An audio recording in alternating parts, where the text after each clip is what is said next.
I should correct what I said in a previous video about me not enjoying Halo CE anymore. I am. I really am. Like I mentioned in the video that you'll see tomorrow, my first official run-through, the first mission is addicting for me to play, to be honest. In a lot of ways it is, because I've gotten good enough at it, and every encounter is not trivial necessarily. Some of them are, but some of them are like still challenging in a simple way, though, because I've gotten so used to the game mechanics that it's like a methodic dance, as I've heard that game described so much when playing it at a much higher level, I guess. It really is like and I'm enjoying that so much. I am, but I'm still also at the point of extreme frustration because I'm still slamming my head against that brick wall, because mission 1's easy, but mission 2 is so much harder. It's a big jump, and it's not a artificial jump that shouldn't be there. I think that the game designers did an incredible job with that jump, but it is a jump that is hard to get through, to be honest. Sorry, I had to grab a cough drop really quick. But what was I saying? I don't remember. Oh, right. So the methodic dance of mission 1, and I'm not at that point yet with mission 2, but I'm getting there. Mission 2 is becoming a lot more fun for me to play now, because I'm finally getting to that point where I'm kind of settling in and I understand the AI more and more and more. And even when I make mistakes that would have previously been lethal, I know how to work my way out of them, maybe lose some health but survive.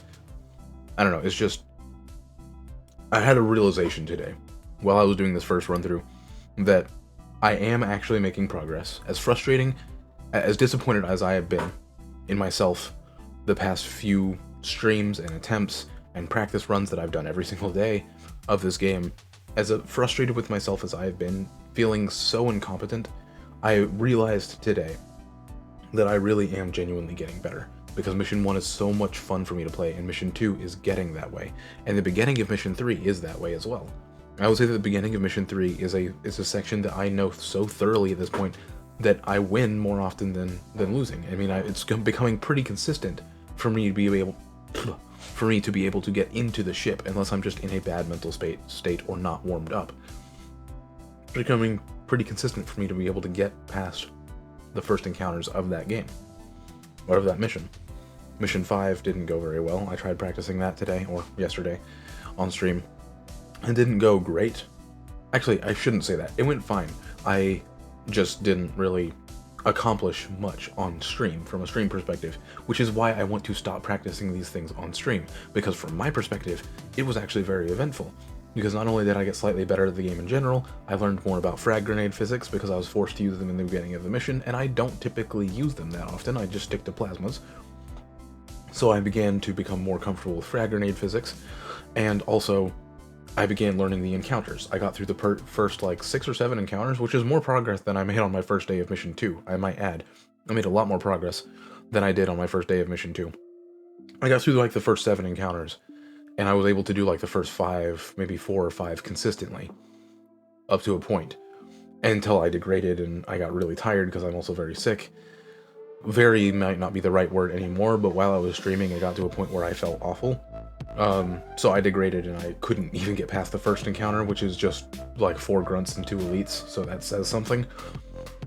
But to a point, I was getting better, and I was learning the encounters of the missions, and I think that when I go at it again, tomorrow or something like that, or in a few days, depending upon how much time I spend on mission 3, whenever I go at mission 5 again, I will have a much clearer idea of what to do in the beginning, and make it much further, even on maybe just my first attempt, or after a few warm-up attempts. I will make it much further in the mission, push the boundaries further, and so on, repeat the process until I can get to the end of the mission, and then practice the whole mission as a whole until I can get good enough to beat the whole thing consistently. This is the process. It's a long process. Mission 5 is a very long mission. It's going to take me a long time to get there, not because it's exceptionally difficult. As today proved to me, it's not even... a lot of the encounters are not even as hard as Mission 2's encounters, but it's just a long mission. It's so long. There's so much to practice in that mission. So many scenarios to try and prepare for, especially with the addition of vehicles, which I hadn't had to deal with before. It's going to be a challenge. So Mission 5 is going to take me a while, but as it stands, I can see consistent progress, and I'm happy with that. So I want to say again, thank you to everyone who's supporting. This past stream of mine did not get much in the way of viewership, and that's fine. It wasn't a great stream, besides the chunk in the middle where I did the official run-through of Mission 1. Well, I'm not going to spoil how far I got, but I started on Mission 1 and I got further than I expected. I did not beat Mission 3, I will say that. I still did not beat Mission 3. But the point is, I'm getting better. And I learned also specifically today that I do work better under pressure. If I'm in a bad mental state, then it's a good idea. Like, as in, like, if I'm failing over and over again, then it's a good idea for me to go back, play Mission 1, because I'm very good at it. And it will get me back in a mental state of not feeling incompetent, and then I'll start to play better. Then play Mission 2 immediately after that, and try and beat that. Now, failing that will put me back into a bad mental state, but once I get better at Mission 2, if I can beat those 2 missions back-to-back consistently, it should boost me a lot for going into the attempt. Until that wears off, because eventually it will. But, for now, that's going to be a good way to keep my energetic juice flowing when I'm practicing and streaming these actual attempts, starting on Mission 1 and restarting the entire game if I die. That's going to help a lot. I do need to practice Mission 4 some more, because now I'm thinking, like, what if one of these times on stream, this whole mental space thing I'm talking about actually works, and I beat Mission 3 on stream for the first time? That would be awesome.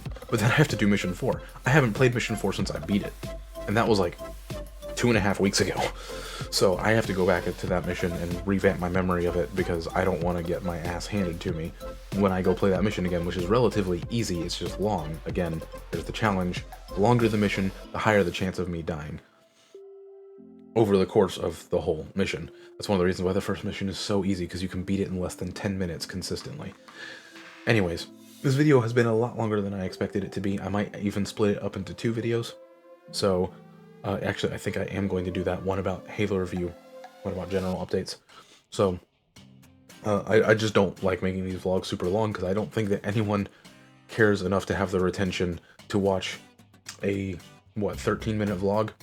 I don't think that anyone does, so I'm going to split this one into 2 categories. General updates, I guess, and then update on the whole charity event. Less streams does mean less money will be raised for charity, temporarily at least. Which I hadn't really thought about until this moment somehow. So I guess I'm going to have to take a step back, maybe still just stream at least once a week. Or, I think this is what I'll do. I think instead I'm going to have to involve the YouTube channel even more than I currently am, because I'm going to continue to post on YouTube like normal. So I think if I involve the YouTube channel even more, then I should be able to keep up the same publicity that I currently am with the charity stream, which honestly hasn't been successful, incredibly so, thus far. I have gotten a donation from someone who isn't me, and that makes all of this worthwhile to me, because I've helped collect money for a good cause that couldn't have just come from my pocket, that I couldn't have just done without spending my time to do this, and I'm very happy about that. However, I would like to ramp up this charity event if I can, so I'm going to try and figure out ways to do that involving this channel, meaning the YouTube channel. But I should end this video. So again, thank you for watching. Thank you for watching both vlogs, actually. The one from yesterday and the one from today. This will be part 2 to that video. So I'm excited. I'm excited to play Elden Ring. I'm really excited to play it. And to just casually, well, I don't know if I could casually play that game, but to not stress myself over it. Like, if I die over and over again, I can just turn off the game and not play it for a week or something while I do other things that I need to do, and then go back to it when I feel like it. That's what I want, really. And it's interesting that I'm compelled to do that with a game that I've never played before, and a style of game that I haven't really touched before, but I want to touch. But I'm not compelled to do that with Halo Infinite. I'm sorry. I'll link a video in the description from the Actman as to why. It's just a fact. The campaign I love. I am dying to play the Halo Infinite campaign again, but per standards, or per my own method of practice, I can't do that. I need to beat Halo 1 first, on Legendary without dying once, before I go back to Infinite. And then I'm going to go back to Infinite and probably play it once just for fun on Legendary, then go back and start Halo 2. That's the current plan. I'm dying to play that game again. The campaign was so fun. It really, really was. Especially the gameplay.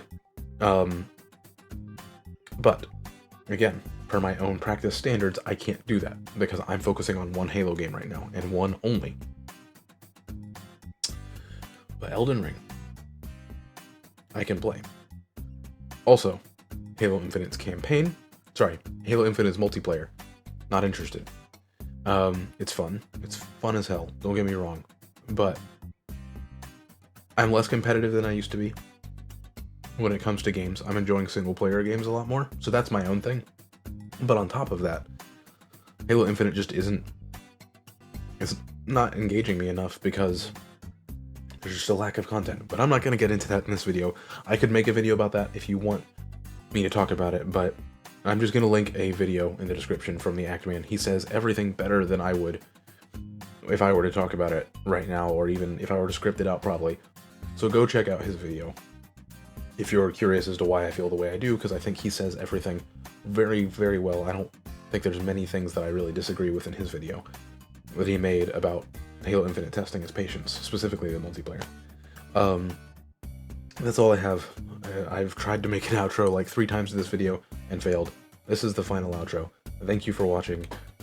I will catch you in the next one tomorrow, where you'll see my first official run-through of Halo CE's campaign and how I do with that.